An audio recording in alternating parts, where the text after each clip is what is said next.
साराना साहब, आपको लगता है कि इस फैसले के बाद पाकिस्तान तहरीक इंसाफ के जो कुछ सीनियर रहनुमा हैं वो भी लाइल्म हैं, उन्हें भी नहीं मालूम कि इस किस्म का टास्क सौंपा गया है या नहीं सौंपा गया?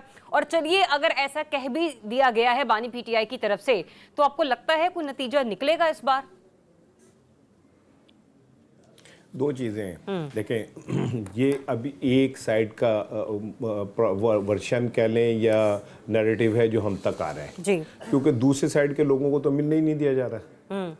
अगर जाके अलीमा मिलती हैं हाँ जी, और हाँ जी। वो बाहर आके कहती हैं कि हाँ ऐसी कोई चीज़ हो रही है तो फिर बात समझ आती है। ठीक है, अभी तो आप भेज ही उन्हें रहे हैं जिनको आप भेजना चाह रहे चाहते हैं, हैं। उनको तो मिलवा ही आज नहीं रहे बल्कि जिनसे इनफैक्ट खान सलमान साहब अकबर मिलना चाह साहब रहे से मुलाकातें हुई।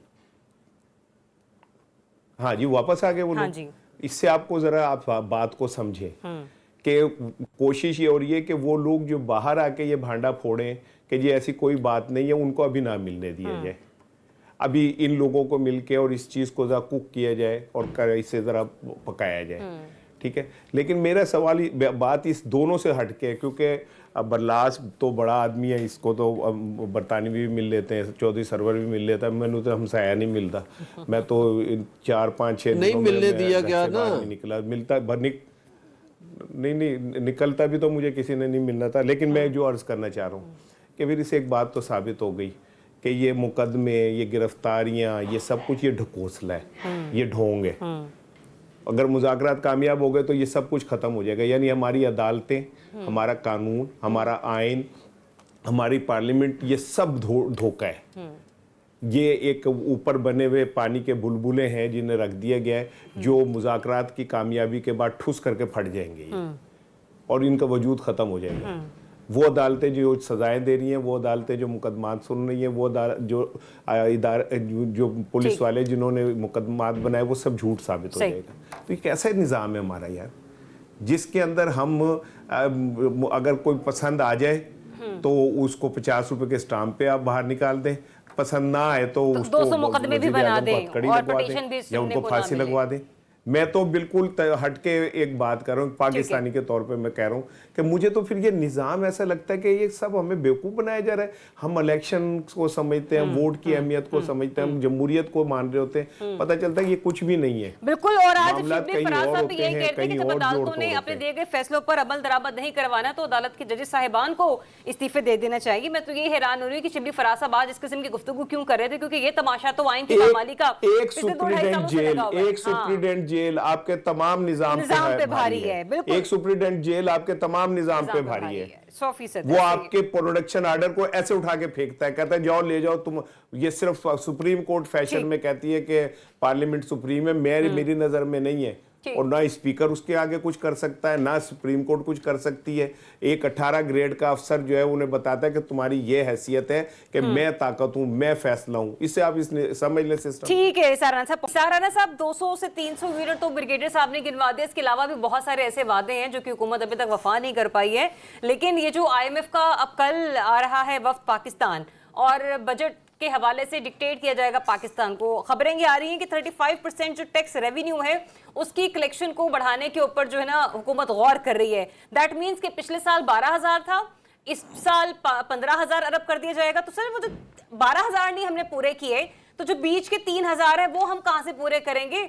ये समझ नहीं आ रही है। फिर लगे हाथ 7.5 रुपए कम भी कर दी बिजली का फी यूनिट, वो भी किसी तरीके से आवाम के लिए तो कुछ नेक शुगून नहीं है, जिस तरीके से रजी साहब ने जो नक्शा खींच दी है। मैं तो ना रजी से बहुत बुरी तरह नाराज हूँ। ये कोई ख्वाब हमें ना पूरी तरह नहीं देखने देता। मैंने वज़ीर आज़म की तकरीर के बाद सारे घर की लाइटें ऑन करवाई। मैंने कहा सब पंखे खोलो, सारे AC चला दो। अच्छा। और अब हमारी मौजें हो गई हैं, अब कोई टेंशन नहीं। अभी इन्होंने फटाफट मुझे बताया जी अभी तो टैरिफ का यूं होना है और यूं होना है। अभी मैंने मैसेज किया कि खुदादा वास्ते बंद कर दो। तो ये केड़े चक्कर पै गए, ठीक है ना। मैंने कहा सारे कुछ बंद कर दो। अभी रजी ने मुझे चौंका दिया है कि भाईजान ज़रा इतने खुशी मनाने की ज़रूरत नहीं है, अभी आगे देखें, पिक्चर अभी बाकी है। दूसरी बात यह कि देखें कोई भी काम हो, अगर इन्होंने पैसे कम किए, मैं बिल्कुल इसके वज़ीर आज़म को मैं कहता हूँ कि उन्होंने बहुत अच्छा काम किया। चलें कुछ भी बचेगा, 1 रुपया ही बच तो रहा है ना किसी गरीब आदमी को। लेकिन असल सवाल ये कि आपकी नीयत क्या है। क्या वाकई नियतन कोई गरीब आदमियों को रिलीफ देना चाह रहे हैं, या आप एक नैरेटिव डेवलप करना चाह रहे हैं कि जी अब हुकूमत के ज़मीन पे पाँव लग गए हैं और इकॉनमी की वापसी रिवाइवल शुरू होने जा रही है और स्टॉक एक्सचेंज भी आसमानों पे जा रहा है, एलन मस्क का तैयारा तक टकरा गया, इतना वो बुलंदी पे चली गई है। तो अगर इस तरह का कर रहे हैं तो वो अलग चीज़ है। एलन मस्क के तो अपने स्टॉक्स क्रैश कर गए हैं साराना साहब।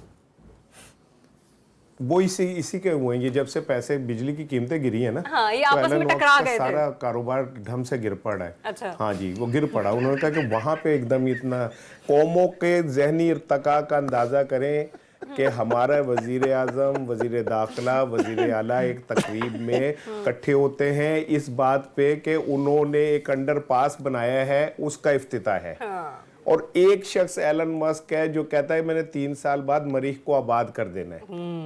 कौमों की ज़हनी इर्तका को समझिए आप कि हम एक अंडरपास के ऊपर हमारा वजीर आजम, वजीर दाखिला, वजीर आला इकट्ठे होकर कहते हैं कितना अजीम कारनामा अंजाम दिया है। मैं चले वो छोड़े, मैं इस तरफ मैं फिर वापस इसी तरफ आता हूँ। मैं तो ये कह रहा हूँ, देखें बिजली की कीमतें कितने दिन तक आप हमें ये रिलीफ देंगे कोई पता नहीं है, और इस रिलीफ में क्या रफड़ पड़ता है आगे चल के ये भी कोई पता नहीं। टैरिफ क्या बनता है, स्लैब्स क्या बनती हैं, इसका भी मैं अभी नहीं कह रहा। लेकिन पेट्रोल की कीमतें पूरी दुनिया में नीचे आ गई हैं, उसमें तो वो ऐसा रिलीफ था जो हमारा फौरी हक था। और तीसरी बात यह कि ये जो हम कहते हैं ना रिलीफ दे दिया, भाई ये रिलीफ नहीं है, हमारा हक है यार। हमसे लूट रहे हो हमें, तुम हमें लूटते हो, तुम पिछले कई सालों से लूटे जा रहे हो मुख्तलिफ तरीकों से तुम, और उसके बाद 60 रुपए बिजली ले जाके 6 रुपए कम करके आप कह रहे हो हमने रिलीफ दिया। ये ऐसे ही किसी बंदे को खंजर कोई मार दे और पूरा खंजर जब चला जाए तो थोड़ा सा बाहर निकाल के कह देखो मैं तेनू रिलीफ देता है। और भाई पूरा खंजर निकालो, हमारा कसूर क्या है? हमारे पल्ले से तुम आईपीपीस को पाल रहे हो। मैं तो गालियां देता था बाहर के आईपीपीस को कि जी उन्होंने सानू लूट के खा लिया। बाद में मुझे पता चला कि 80% आईपीवीज तो हमारे अपने सरमायादारों की और अपने इदारों की है। हम उनको जो कोसने देते थे झोली फैला फैला के, मैं तो इतनी ऊंची झोली उठा लेता था कि लोग मुझे कहते थे थोड़ी नीचे करके बदुआ दो। कहते मुझे पता चला कि देखिए इतने जोश में आ गए उनकी आवाज बंद हो गई। कोई मतलब ये नहीं कि टेक्निकल एरर है, लेकिन बात यहाँ पे सॉफ्टवेयर से दिसाराना साहब भी दुरुस्त कर रहे हैं कि आईपीपीस के हवाले से जो हम लोग धमाले डाला करते थे वो भी हमारे सामने, और 5 से 7 आईपीपीस बंद करके मेरे ख्याल से अगर इतना रिलीफ मिल रहा है तो फिर मेरे ख्याल से वो जो हमारे सरकार ने जो अपने जेनकोस जो थे ना, वो जो पुरानी टेक्नोलॉजी वाले थे वो भी बेचे हैं, वो बेच ही दिए ताकि उनके कैपेसिटी चार्जेस ना देना पड़े। तो 7 अरब रुपया उसका भी बचा साल का। तो सोचें अगर बेशुमार आईपीपीस बंद कर दी जाए, हुकूमत अगर कोई सख्त किस्म के फैसले कर ले तो इस 7 रुपए की जगह हमें 40% कैपेसिटी चार्जेस सरकार के अपने जेनकोस को जा रहे हैं। सरकार 40% तो फौरी तौर पे रिलीफ दे सकती है ना। चलें, ये जितनी रियलिटी चेक्स आपने दिया, आई विश की हुकूमत इसके ऊपर थोड़े बहुत कान धरे।